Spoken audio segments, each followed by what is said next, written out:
അബ്ദുറഹീമിന്റെ എന്തായി, ജയിലിൽ നിന്ന് മോചിതനായോ? എന്താണ് ആ പ്രോസസ്? ഇപ്പൊ സാബി ലാസ്റ്റ് അറിഞ്ഞേ?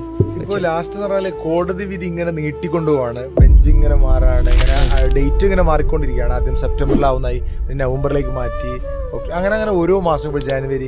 അപ്പോൾ ഇപ്പോൾ ആ ഒരു സമയത്തൊക്കെ ഞാൻ കുറച്ച് ഓരോ അപ്ഡേറ്റ്സ് ഇങ്ങനെ ചോദിക്കുന്നവരോടൊക്കെ കൃത്യമായിട്ട് പറയുമായിരുന്നു. അപ്പൊ ഞാൻ ഒന്ന് വിചാരിച്ചു, ഇനി അപ്ഡേറ്റ്സ് അങ്ങനെ പറഞ്ഞിട്ട് ആളുകൾക്ക് ഒരുപാട് ഹോപ്പ് കൊടുത്തിട്ട് കാര്യമില്ല, പ്രതീക്ഷ കൊടുത്തിട്ട് കാര്യമില്ല. കാരണം എന്താ പറഞ്ഞാൽ ചിലപ്പോൾ അങ്ങനെ പെട്ടെന്ന് ഉടനെ ഉണ്ടാവും എന്നൊക്കെ പറയുന്നു.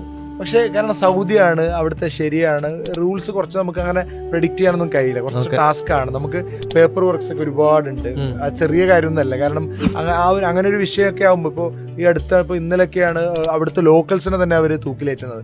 അവിടെ റൂൾസ് സ്ട്രിക്റ്റ് ആണ്, എത്ര വാസ്ത ഇൻഫ്ലുവൻസ് ഉണ്ടെങ്കിലും അതുപോലെ നടക്കും. അവിടുത്തെ ലോക്കൽ ആണെങ്കിലും സൗദികളെ ആണെങ്കിലും അവർ ഇതാക്കും, അത്രയും സ്ട്രിക്റ്റ് ആണ്. അപ്പൊ ഇതിങ്ങനെ പിടിച്ചു വെക്കുന്നത് തന്നെ വലിയൊരു കാര്യമാണ്.